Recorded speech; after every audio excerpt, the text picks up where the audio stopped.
Hello, class! This missive is coming to you from the office instead of the pool house, and this will be our last video for the week of March 9th, Ensemble Week.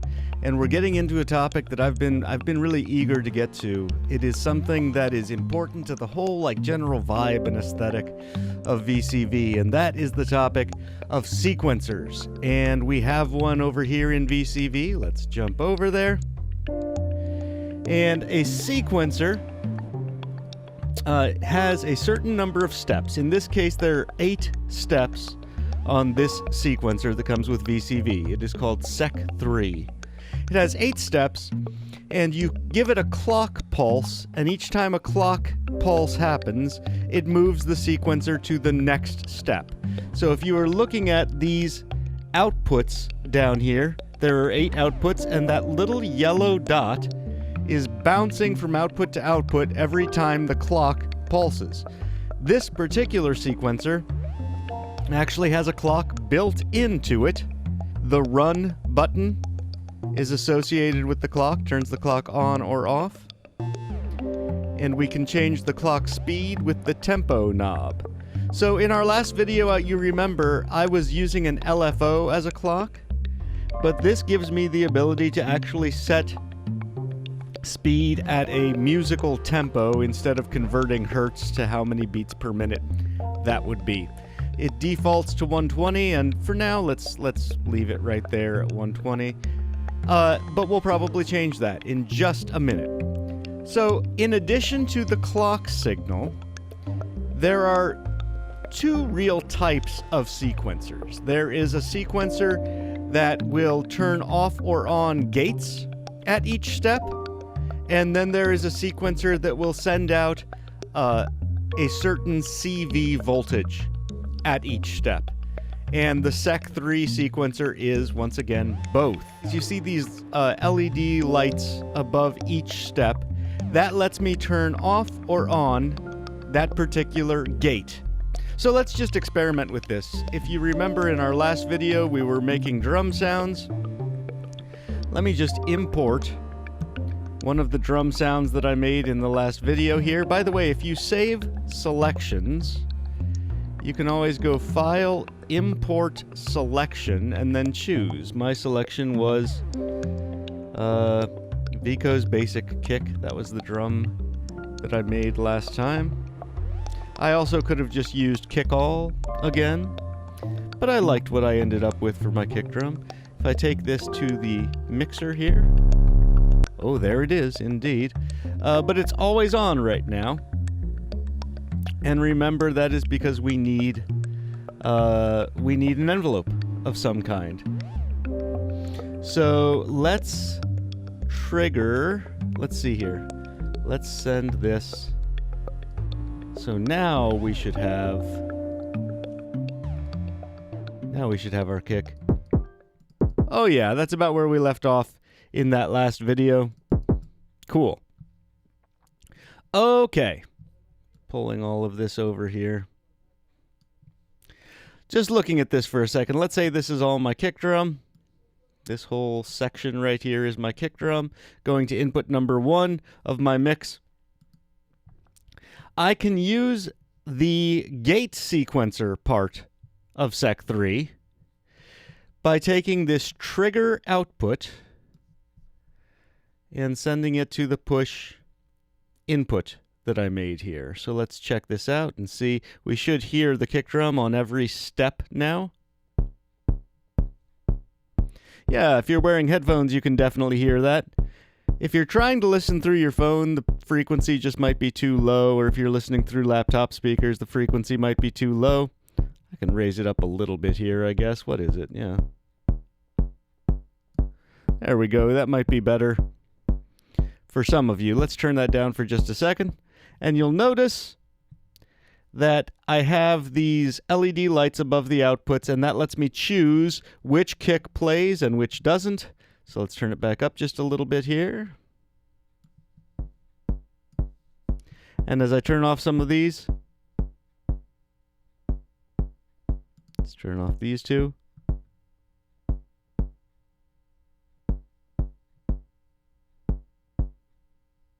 Let's try this.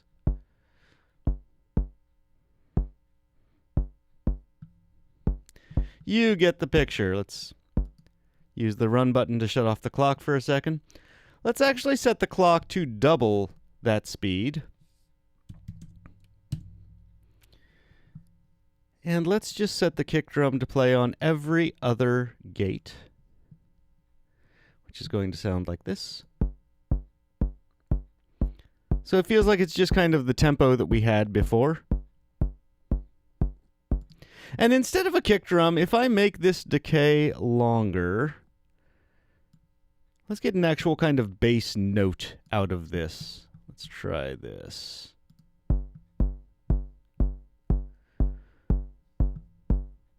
Even longer.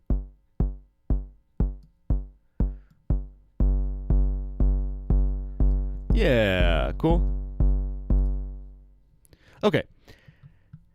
What if we turn all the steps on, but I have a plan. So that is showing you how the gate sequencer portion works. But now let's talk about using CV on these steps. For the CV, we have 3 possible rows, each with 8 steps, and each of those rows has its own CV output. You'll notice CV1, CV2, CV3. That's row 1, row 2, row 3. The rows being horizontal because remember 8 steps in this sequencer. All of these knobs default to 0 volts. If I send the top row of CV knobs to, let's say, this filter that I'm using for that bass sound, kind of started as a kick sound and now it's a bass sound.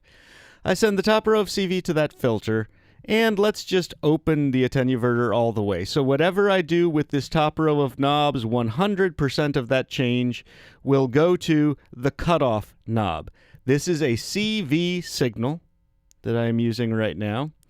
So basically, as if I turn one of the knobs up from its default position, it would be the same as me taking that cutoff and turning it up. If I turn one of the knobs down from its default 0 position, it would be the same as me taking that cutoff knob and turning it down. If I come in here, you'll notice there's a reset button just to put that step back to the very first step. If I come in here and just sort of manipulate these in a variety of ways here, let's hear what that does. So it's going to, with each step, it is going to change the cutoff position of the filter. Let's hear it.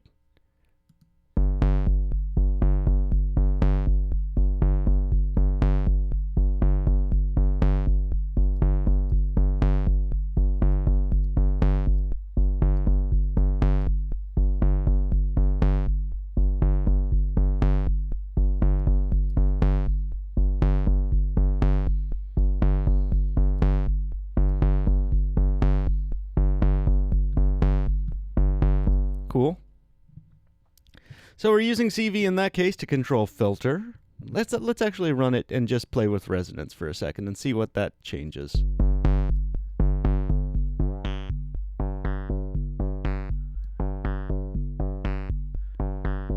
Cool. I kind of like that. All right, turning that off for just a moment. Let's take the second row, the second CV row. What if we use the second row to change the release time? So if the knob goes up, it has a little more release. If the knob goes down, it has less release. So certain notes, certain hits will be longer or shorter. Let's just see what this does. We'll play with it a little bit.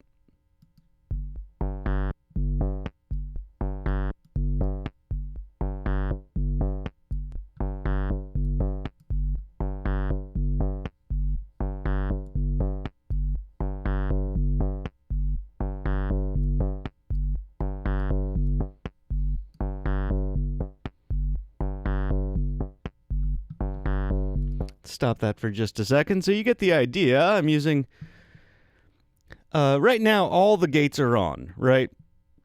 You'll notice the trigger is pushing for every single step.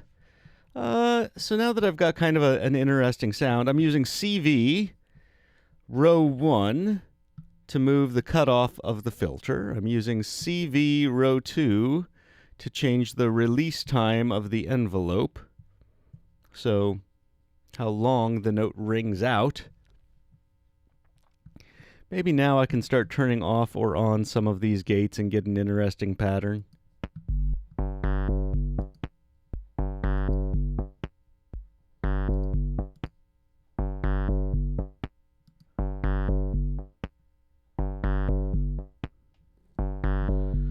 Let's stop that for just a second. This would be a great time to introduce effects. And there's just one kind of like fun time effect that comes with VCV, and that is a delay module. So let's go ahead and grab one. This is the VCV delay module, and it is part of our audio chain.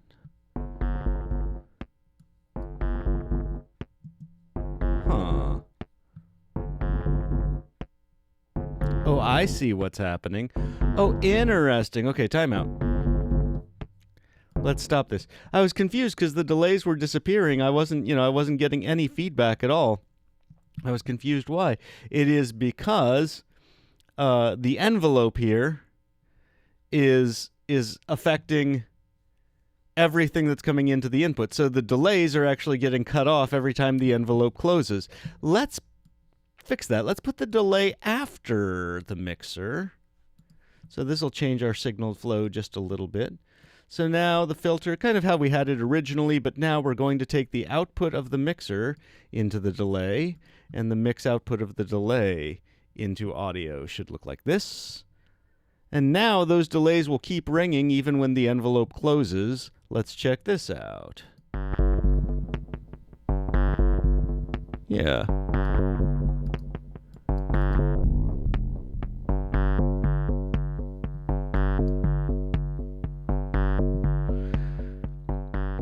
Yeah, let's set this to even half that time, so 0.25 seconds.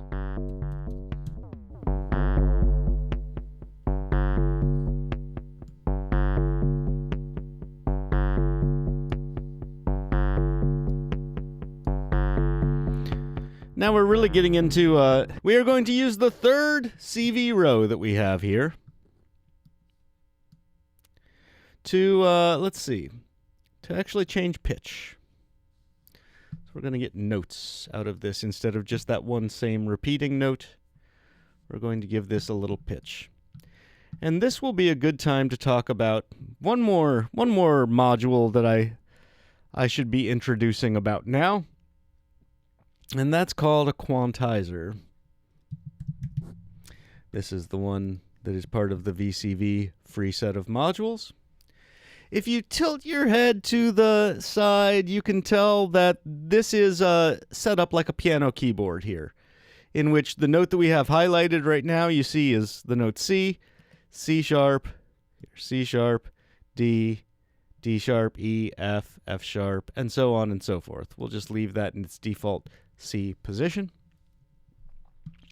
But the quantizer, what it's going to do is it takes an incoming CV and it will round it to the nearest piano pitch that is on. So we can turn some of these off. Like, for instance, if I know my scales, let's say right now we are in a chromatic scale where all piano pitches are on.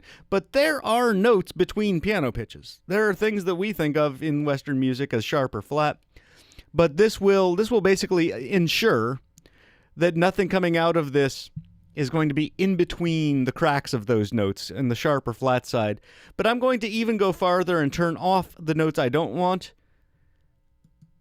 And I am going to choose to use, actually, you know what? Let's make this super easy for us. I'm not going to do what I wanted. Let's just turn on what we would think of as the black keys here.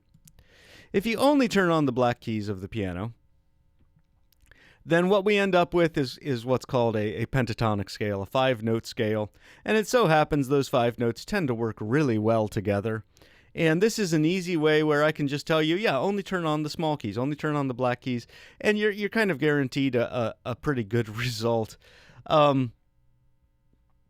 Okay, let's take that third CV row down here, and we are going to connect that. I'm going to use a yellow cable because this will be pitch. I'm going to connect it to the quantizer first. And so no matter what pitch it started on, it is going to round it to the nearest one of these 5 notes. Now, it might be a range of octaves because this sequencer actually gives us like a 10 volt swing, meaning a 10 octave swing, and that's way more than we need for most music. But it's going to round whatever the voltage is to one of these 5 notes, and then I'm going to send that voltage signal to the VCO's pitch input, the volts per octave input on pitch here. And now, let's turn this back up a little bit.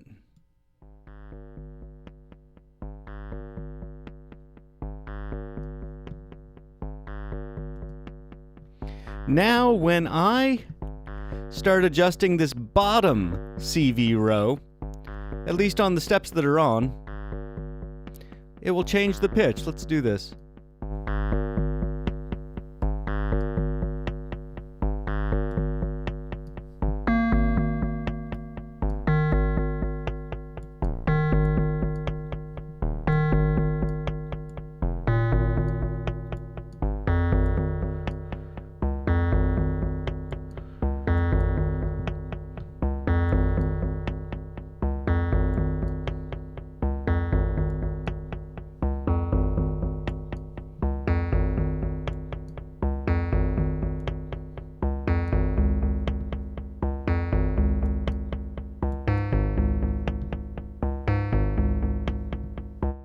Let's turn some of these other steps on.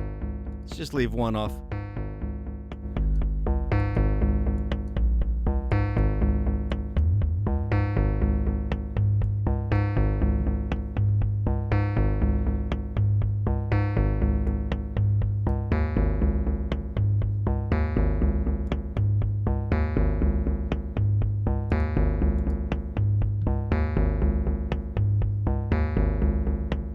Kind of interesting there. Yeah, let's turn that off for just a second. If we watch the quantizer while that plays, you can see as the voltages come in how they get rounded to the next nearest spot.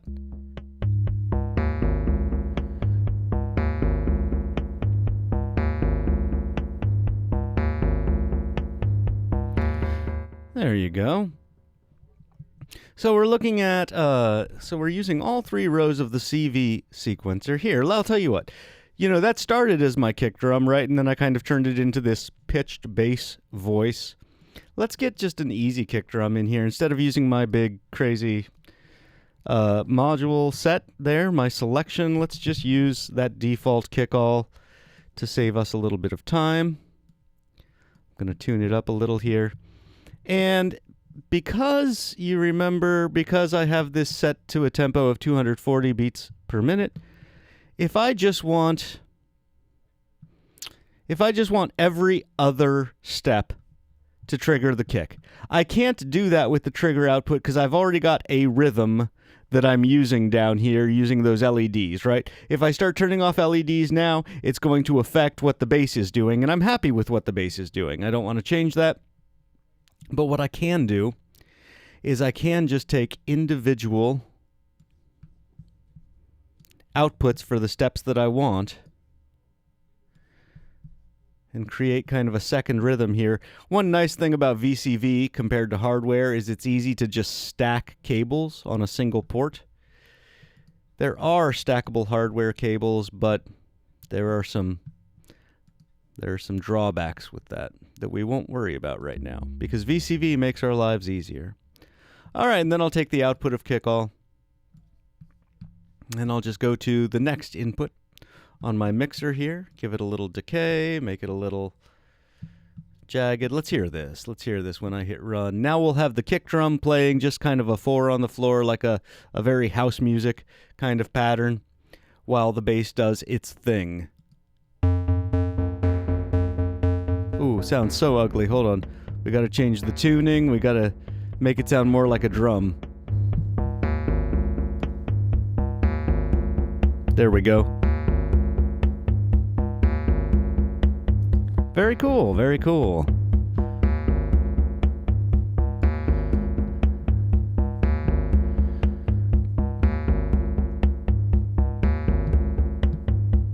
Okay, let's stop that for a second. Let's add a couple more drums.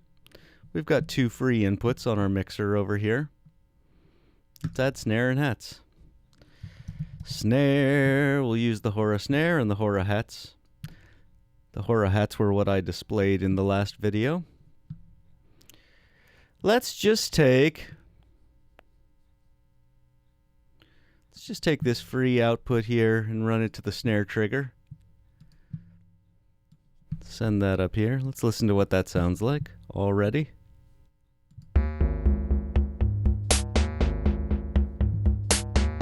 Turn it down a little.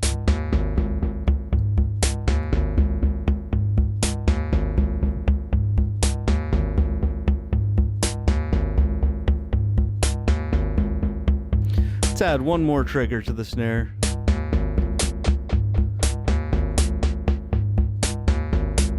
Nah, I don't like it. I just like having that one. And now hats. Let's do Hora hats. Well, we could just do eighth notes and take... Let's start with eighth notes. So for this, I could just take the clock output because I want it to hit on every single step. So the clock output here that says CLK is going to just be sending a pulse on every step, whether the light is on or not. The trigger will not send a pulse if I've turned off that LED. The clock just sends steady pulses, whether the LED is off or on. So we'll use that so that the hi-hat is just always playing every eighth note. Let's listen to that first. It's a little loud for us, but yeah, we get the idea.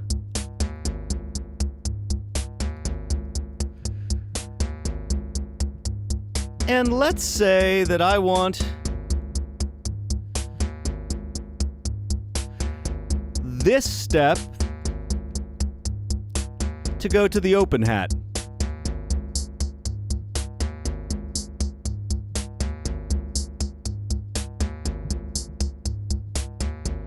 Now, if you are thinking ahead the way I am, you're realizing that, oh, it would be nice if the hat could go faster, but our clock is, our clock is going 240 beats a minute, and we're hearing every single one of those ticks on the hi-hat. Here is the last little thing that we can do. We could use... Remember how I said LFOs can be used as clocks?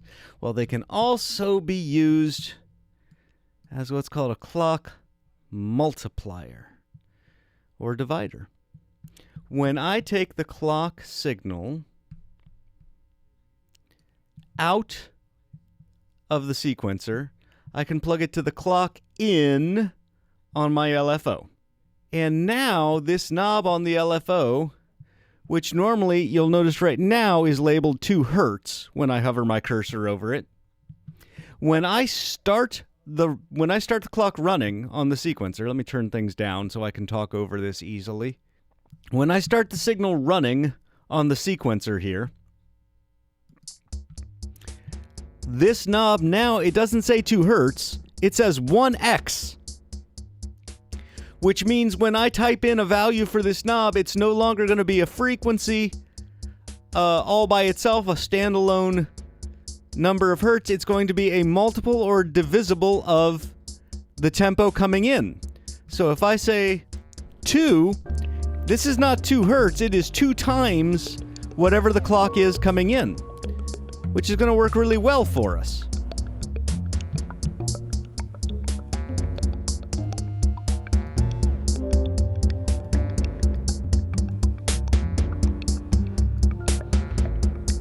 Because now when I connect the square wave out of this LFO, the other side of this cable is connected to the same clock as the sequencer times 2. So for every 1 pulse the sequencer gives, The LFO is spitting out 2. So now the hats will be twice as fast. Let's hear it. Let me just go to... Hold on, let's disconnect the one that was going there and connect this instead. Oh yeah.